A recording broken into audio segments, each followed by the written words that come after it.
What's up, YouTube? Rockstar Shepherd here, back with another deck profile. Yes, it is another one for Dark Magician.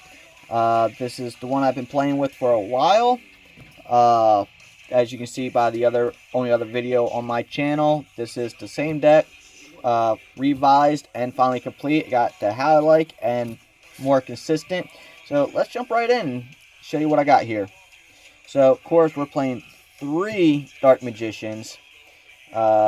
He is necessary for this deck. After all, it is named after him. You need him to resolve a lot of cards in this deck, use a lot that are in this deck. Secondly, we are playing 3 Magician's Rods. This is your searcher for the deck. Whenever he's normal summon, you search out a spell or trap that specifically lists Dark Magician, so Dark Magical Circle, Eternal Souls, Magical Inheritance, and Dark Magic Attack are all cards you can search from this. Then, for the final 3 of us, we're playing 3 Keeper of Dragon Magic. This card really makes the deck consistent with getting Dragon Knight out. He's great to combo with too, with say Cosmo Brain. If you have a DM in your hand, sack DM, bring out Cosmo Brain, summon him, then use his ability, discard a card, then bring out DM back to your field, search a poly, and poly off from the Dragon Knight. That, and also if you play Dark Paladin, gives him a nice boost. And then for 2 elves, we're going to play 2 Cosmo Brains. He is a toolbox card for this deck, for this specific build. As like the combo I just explained, you could utilize him with. You could utilize him to get Red Eyes, Dark Flare, Metal Dragon out, and any of the 2 Ebons out. Really good. And you can even use him to bring out cards like Dark Sorcerer. Real easy. Then next up, we are playing 2 Apprentice Illusions. She's going to be it for my last 2 elves. You only need 2 of her. I was running 3 in my previous build, and she was good at 3 in that build. But for this one, I had to scale her back to 2. She's a good searcher for getting DM on the field. You could use her to bring out Dark Sorcerer, as he takes a level 6 or higher. And you could use her to bring out Norito.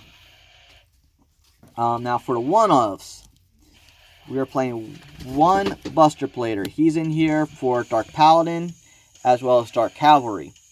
Which he's also great for any dragon matchups you might have. Other than that, you really don't need him for anything except for the fusions. So you can easily just ditch in the graveyard to use her ability or Keeper's ability. If you get them and don't need them, you can easily recycle them back to your hand if you do need him. And we'll show you that in a second. And we're playing 1 D-Girl. All you need for this deck is just 1 of her. She's great. She's searchable with Navigation and Dark Renewal. And then we're playing 1 Sorcerer Dark Magic. I hear a lot of people say this bricks. It can, but not so much with this build because we are only playing 1. And again, if you get him early on and you can't get him out and he's just clogging your hand, but you have Keeper in your hand or Apprentice, use them to get rid of this. And then later on, when you need him, you could recycle him back by using the effects of the final one of Mystic Holder. She's great for this deck. I love cards like her that give me a recycle ability. I know the game state, it goes a lot quicker than the early years, but I still, coming from the early years of the game, I still think of long-term gameplay, and sometimes you just need a card that recycles. Even in today's short games, she's just a great card whenever she's normal or special, so you can normal summon her by sacking something, or you could use Dark Renewal or Navigation to bring her out. And like I said, if Sorcerer or D-Girl or any of the other one-ofs are clogging up your hand, and you have a trap you need to get to, just ditch it upon her summoning. I mean, there's a spell or trap, you need your monster or spell in your graveyard, and sack a spell or a trap card to get the respective card. That's going to be it for the monsters. Now let's move into the spells. First off, we're going to play 3 Dark Magic Circles. It is a must because this is running a lockdown strategy. prevent your opponent from doing anything. And I play heavily with the Banish. I mean, that is the whole DM Architect type, but I'm sure I don't know what I'm talking about. When this is activated, you look at the top 3 cards of your hand, so you have a Pile of Duality effect. Reveal one that is either specifically Dark Magician or list Dark Magician in its text. Not Timaeus, unfortunately.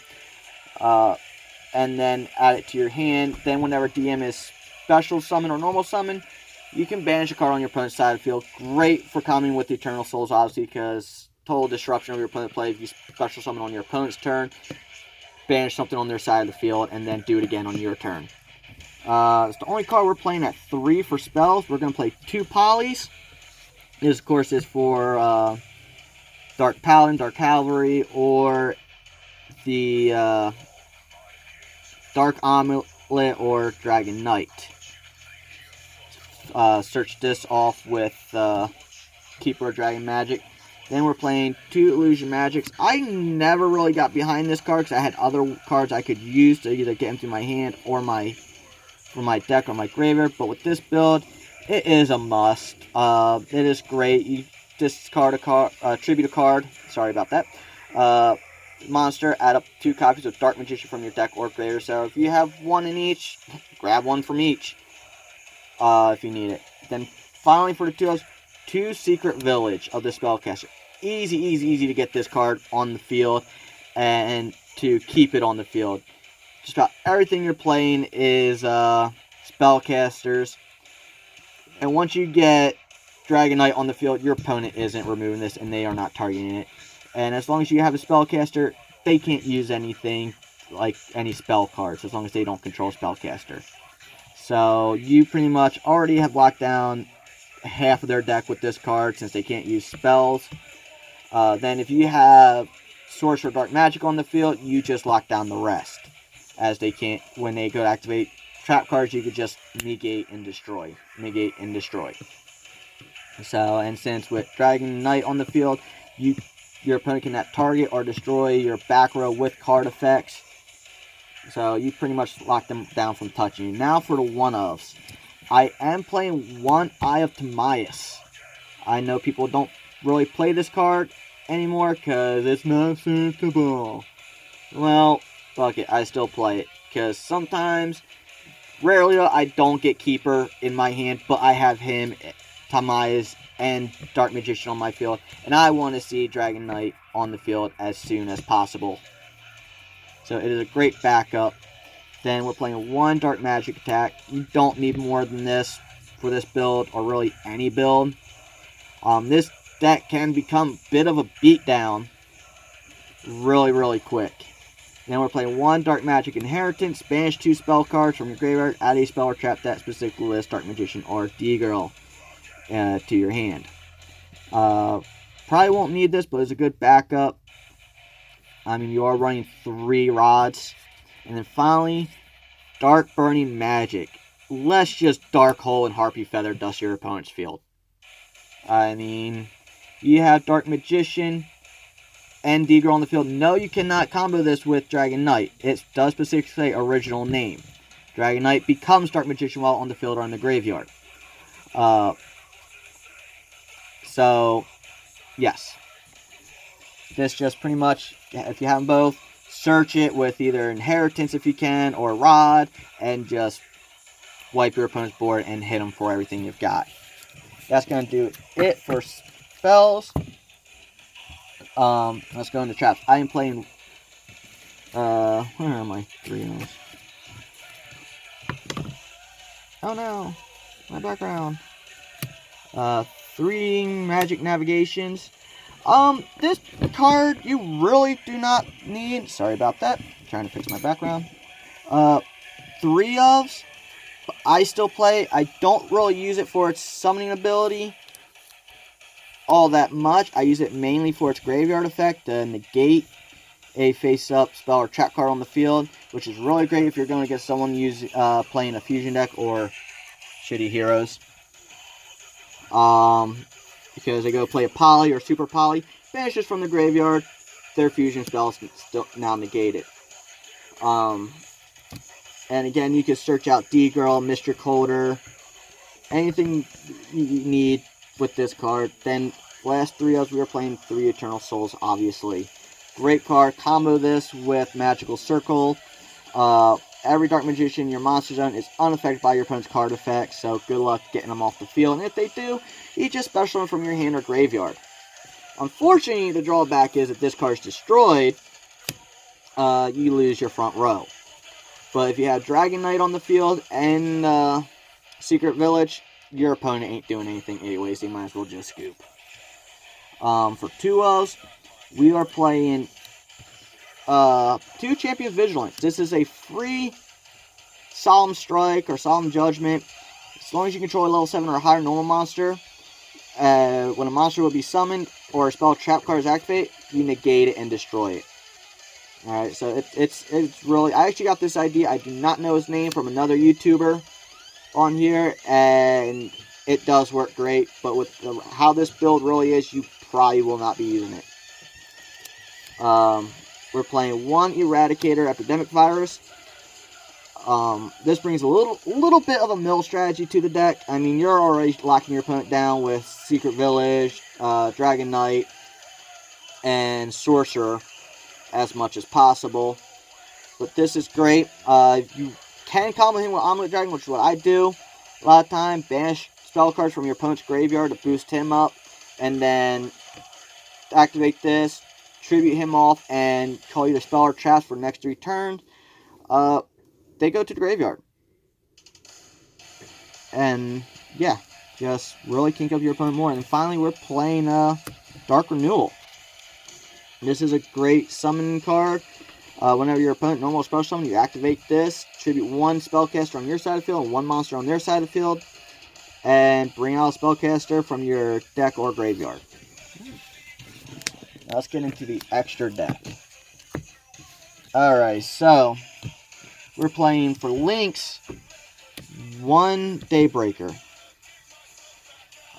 He's great, really just works more with the control element. When it's easy to get out 2 spellcasters, you should have no problem doing that.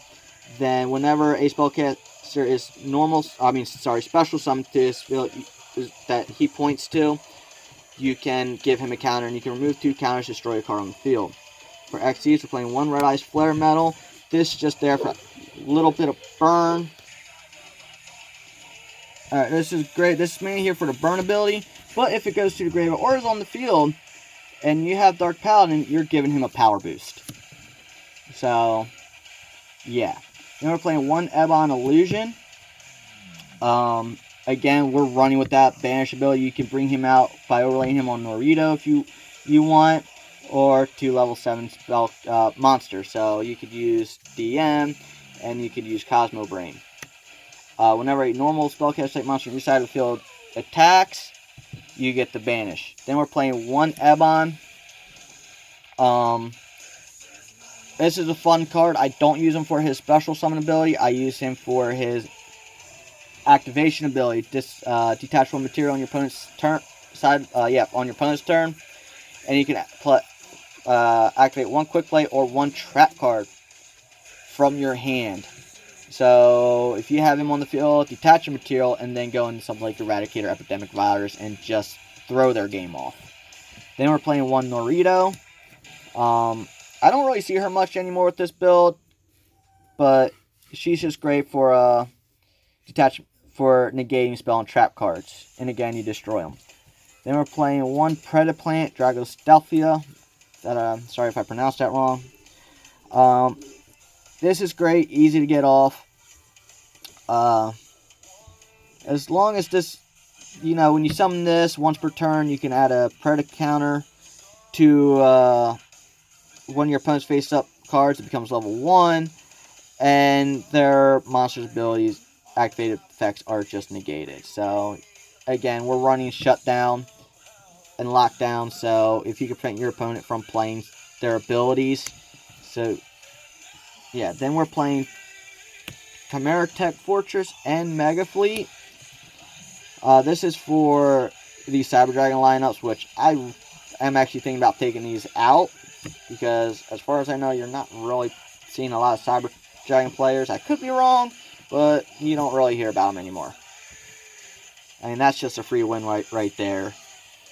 Then one Omnit Dragon again. He's primarily used to combo with Eradicator, but you can also make a beat stick and just steamroll your opponent with him by using their own spells in their graveyards against. Then we're playing one Dark Paladin. Again, discard a spell, negate the activation. If you do, destroy it. You know, we're just mainly wanting to keep your opponent from doing anything. And he gets a power boost for every dragon on the field and in the graveyard. Then we're playing Dark Cavalry. I see a lot of people saying this card ain't relevant. I highly disagree.